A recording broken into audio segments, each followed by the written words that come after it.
ஏன் முதலாளி, திடீர்னு ஒரு பொண்ணு இந்த வீட்டுக்குள்ள புகுந்து இந்த வீட்டுக்கு நான் தான் சொந்தக்காரின்னு சொல்லுது. அதை கேட்டுக்கு நீங்களும் பொத்திக்கிட்டு இருக்கிறீங்க.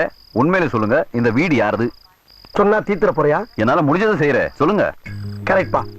இவ்வளவு நாளா என் மனசுக்குள்ள இருக்க விஷயத்த யாருக்கிட்டயாச்சும் சொல்லணும்னு நினைச்சேன். அதுக்கு ஒரு நல்ல வாய்ப்பு கிடைச்சிருக்கு. உங்ககிட்டயே சொல்றேன், உட்கார் ப்ளீஸ்.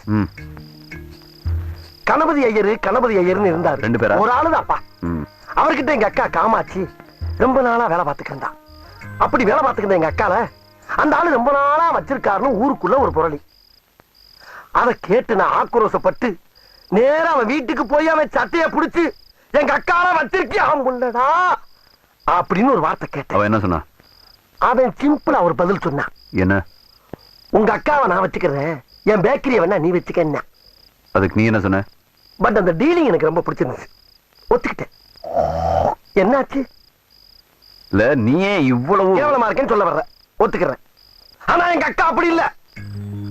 கிளி மூக்கு, எலும்பு சம்பள கலர், சுண்டி விட்டா ரத்தம் வரும். மொத்தத்துல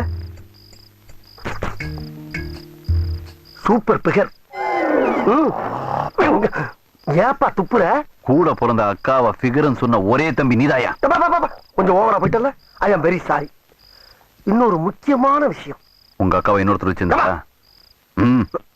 சொல்ற கேளு. 25 வருஷமா என் மனசுக்குள்ள பூட்டி வச்சிருந்த என் குடும்ப ரகசியத்தை உன்கிட்ட சொல்லியிருக்கேன். இது நமக்குள்ளதான் இருக்கணும். கடுகளவு வெளியே கசிஞ்சா கூட உன் முதலாளியை நீ உசுரோட பார்க்க முடியாது. நான் போய் படுக்கிறேன். இங்கே படு. இவ்வளவு கேவலமான விஷயத்தை எவனாவது வெளியே சொல்லுவானாயா? அதை சொல்லிடுவேன்னு பயந்தாப்பா அவன் இங்க படுக்க சொல்றேன். சரிடா. வீரபாகு, ஏய் வீரபாகு, யாரா? பேக்கரியை டெவலப் பண்ணது போதும், பண்ணு வேணும் வெண்ண வேணும்னு உசுர வாங்குறாங்க ஐயா. என்னையா? ஏன் உன்கிட்ட ஒரு மேட்ரு பேசணுமே? என்ன மேட்ரு? ஏன் உங்க அக்கால ஐயர் கூட அனுப்பிட்டுல நீ பேக்கரி வாங்கிருக்கியா? ராத்திரி பூரா நம்ம கூட தானே இருந்தா, அதுக்குள்ள இந்த நியூஸ் எப்படி வெளியே போச்சு?